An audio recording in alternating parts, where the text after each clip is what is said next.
반갑습니다. 한희입니다. 오늘은 3차 재난지원금에 대해서 설명을 드리겠습니다. 코로나 사태도 심각한 상황에서 재난지원금 규모는 점점 줄어들고 있습니다. 누구에게는 정말로 절실한 지원금이 되지 않을까 하는 생각이 됩니다. 3차 재난지원금 지급 내용이 거의 확정이 되었습니다. 관련 자료와 보도를 보더라도 내용이 거의 동일시되고 있다는 것은 이미 확정된 것으로 보여집니다.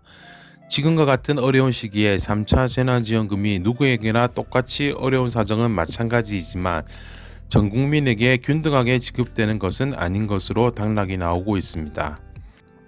이렇게 지원 규모가 낮아진 것에 대해서 정부의 설명을 들어보면 1차, 2차에 비해서는 집값 금지 항목의 업소 분류가 종전 14개에 비해서 현재는 5개의 규모로 많이 완화되어 있다는 내용이 주를 이루는 설명 중에 하나입니다. 3차 재난지원금의 핵심 키워드는 바로 이것입니다. 3조 플러스 알파 규모의 소상공인 일용직 맞춤형. 두 번째, 소상공인 임대료 경감 방안 포함 전망. 세 번째, 세액 공제 확대 임대료 직접 지원 논의 등입니다. 정부는 내년 1월 설을 기점으로 지급을 준비 중이며 3차 재난지원금을 코로나19로 피해를 입은 소상공인들의 임대료 경감 초점에 맞추고 있다고 합니다. 2차 재난지원금과 마찬가지로 소상공인과 취약계층에 대해 맞춤형 지원도 병행을 할 것이라고 합니다. 세액공제 확대의 경우 국회에서 법률 개정이 필요해 3차 재난지원금 지급에 맞춤 개편은 쉽지 않아 보인다고 김용범 기획재정부 1차관은 설명을 합니다. 3차 재난지원금에 임대료를 포함한 개념으로 임대의 몫이 따로 정해진 것은 아니어서 그 돈을 꼭 임대료로 써야 한다는 강제성이 있는 건 아니라고 설명을 하고 있으며 이번 3차 재난지원금은 임대료가 포함됐기 때문에 지난번보다는 액수가 일괄적으로 늘어날 전망입니다.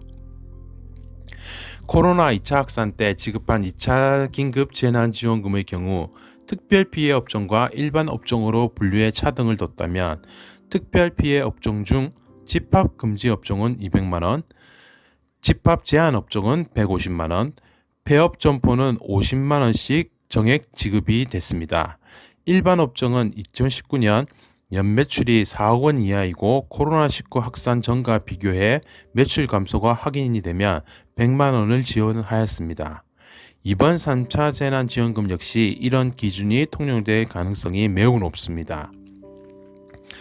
더불어민주당의 말을 들어보자면 서울 등 임대료가 더 비싼 곳을 고려해 지역이 따라 달리 지급해야 한다는 얘기도 나왔으나 지역별 차등은 두지 않기로 했으며 일각에선 선긴급 재난지원금 후 임대료 순차 지급도 거론이 되었지만 당정은 재난지원금과 임대료를 한꺼번에 원샷 지급하기로 합의를 보았다고 합니다. 당 관계자는 나중에 임대료를 따로 지급하는 게 아니라 이번에 임대료를 포함해서 일괄 지급할 것이라며 설 전에 지원금을 받게 될 것이라고 설명을 하고 있습니다. 기획재정부 김차관은 이번 대책의 가장 큰 주안점은 실질적으로 피해를 지원해 줄 수 있는 정책 목표가 있고 그 다음에 신속하게 집행을 해야 한다며 착한 임대인 세액 공제 확대나 추경 편성 등은 제도 개선에 오랜 시간이 설정되기 때문에 고려하고 있지 않다고 설명을 하고 있습니다. 이어 그는 착한 임대인 세액 공제 비율을 더 올렸을 때 정책 효과가 기대된다면 하나의 검토 방안으로 포함해 면밀하게 분석해서 국회 논의 과정에서 필요시 임해야 한다고 덧붙였습니다.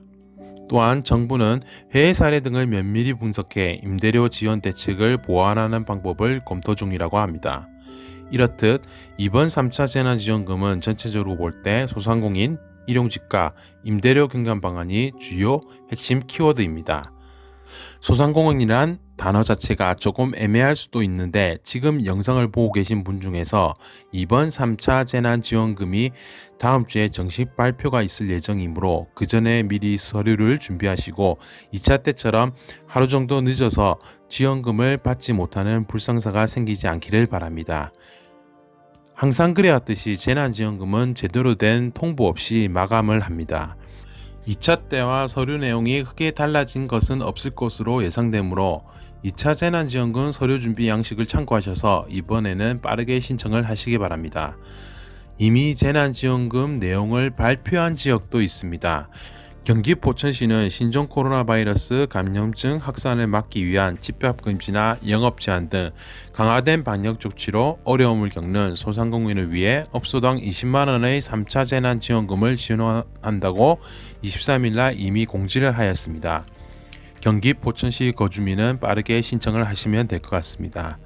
지원 대상은 유흥주점, 노래연습장, 대형학원, 뷔페, PC방 등 고위험시설 12종과 독서실 등 집합금지업종, 제과점 등 영업제한업종, 택시 종사자, 교습소, 목욕탕 등 3,738개 업소 소상공인 대상입니다. 지원금은 업소당 20만원으로 지난달 2차 소상공인 재난지원금을 받은 업소는 별도의 신청 없이 포천 사랑상품권 포인트로 연내 일괄 충전에 지급한다고 합니다. 이미 이렇게 시행 중인 곳도 있으니 각 시도별 홈페이지를 반드시 확인해 보시기 바랍니다. 백신 관련 오늘자 뉴스를 확인해 보니 미국은 신종 코로나 바이러스 감염증 백신 100만 회분 접종을 완료했다고 합니다. 일반인에 대한 백신 접종 시점은 내년 여름이 될 것으로 예상을 합니다. 23일 CNN 방송 보도에 따르면 미국 질병통제예방센터는 이날 오전 9시 기준 전국적으로 100만 8,025회분의 백신을 접종했다고 보도를 했습니다. 투여된 백신량은 14일부터 접종을 시작한 화이자 바이오엔테크 백신만 해당되며 21일부터 접종에 들어간 모더나 백신은 통계에 포함되지 않았다고 합니다. 우리나라도 미국처럼 빠르게 백신을 맞을 수 있기를 바랍니다. 작년부터 코로나 사태가 너무 심각하게 우리의 곁으로 다가온 것 같습니다. 일상생활에서 너무나 많은 어려움을 겪고 있지만 이런 때일수록 가족과 이웃 간에 화를 내기보다는 사랑으로 보듬어 줄 수 있는 마음의 여유를 가지는 것이 최선의 방법이라고 생각합니다. 2020년도 이제 채 한 달도 남지 않았습니다. 한 해 마무리를 잘 하시길 바라며 2021년 소띠해에는 코로나가 없어지기를 진심으로 기원합니다. 지금까지 환이었습니다. 영상이 도움이 되셨다면 구독과 좋아요 부탁드립니다. 감사합니다.